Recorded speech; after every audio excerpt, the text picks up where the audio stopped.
कितना मुश्किल होता है ना अपनों से लड़ना। कुछ लोग तो लड़ते हुए खुद को भी हार जाते हैं।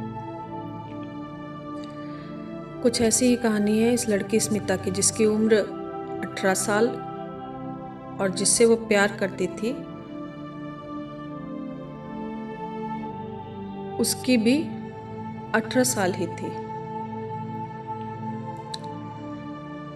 इन दोनों में काफ़ी सिमिलरिटीज़ थी, बस एक अंतर ही मुद्दा जो था वो मेन था, क्योंकि लड़की हिंदू थी और लड़का मुस्लिम।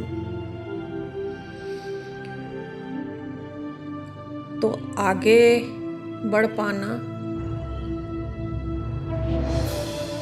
संभव नहीं था, क्योंकि ये कहानी उस जमाने की है जहाँ पर प्रेम पर पाबंदियां लगती थी।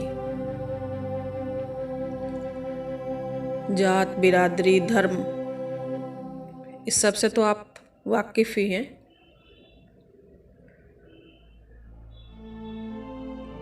तो लड़की के तो जो पिताजी थे वो बहुत पहले मर गए थे।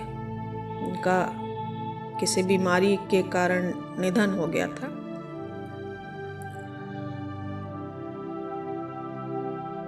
तो वो अपने अकेलेपन में अपने भाइयों तक को भी साथ नहीं पाती थी। वो अपनी दुनिया में रहते थे और लड़की का अकेलापन। अब देखिए, प्यार में जो होता है, कभी कभी अपना अकेलापन बांटने के लिए भी इंसान प्यार करता है, क्योंकि बहुत सारी चीज़ें होती हैं जो एक दूसरे से बात करने से, कहने से मन हल्का होता है। जरूरी नहीं है कि उसमें चाहत जिस्म की ही हो, पर ये बातें लोगों को समझ में नहीं आती। प्रेम तो सिर्फ गंदगी की नजरों से ही देखा जाता है, जो कि किसी रिश्ते में ना बंधा हो तो और भी। इसीलिए शायद ये रीति रिवाज, रस्में बनाई गई हैं। पर प्रेम जो भी करते हैं वो इन्हें मानते कहाँ हैं। तो बस वैसा ही कुछ हुआ। और जब साथ रहने और निभाने की बात आई तो बस वही टॉर्चर, कमरे में बंद कर देना, खाना न देना,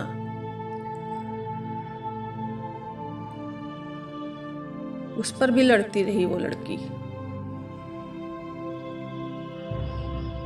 कई महीनों तक चला ये सब। फिर उसके बाद अंत उसका इतना दुखद हुआ कि ये घटना बिल्कुल मस्तिष्क पर मेरे छप सी गई है। उसके अपने भाइयों ने ही उसको जहर देके मार दिया और पुलिस के आने से पहले उसके शव का अंतिम संस्कार भी कर दिया। क्या दोष था उसका?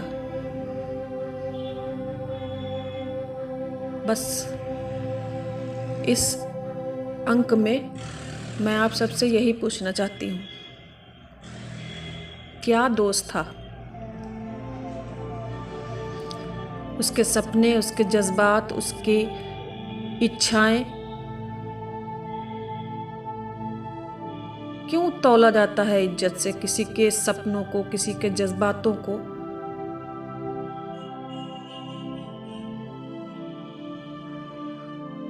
भगवान के घर में तो ये जाति, धर्म और ये खून अलग अलग करके बेचते हैं। क्या है ये? क्यों कोई नहीं समझता इसको?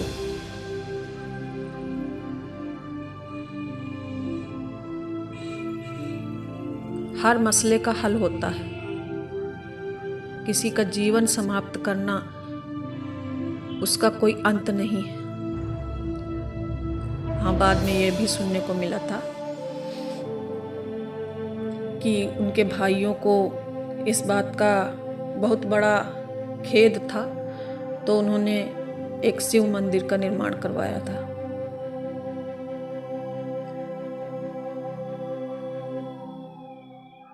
तो चाहे जितने मंदिर बनवा लो, मुझे नहीं समझ में आता इस पाप से कैसे अपने हाथ धो लोगे।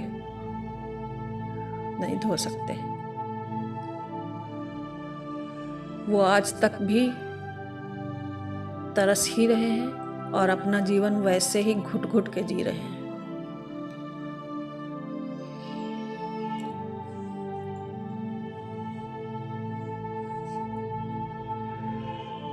किसी के जीवन का अंत करना यह अप्रत्याशित है और मेरी समझ से परे। आप सबकी राय इस पर जानना चाहूँगी। साथ दे मेरा।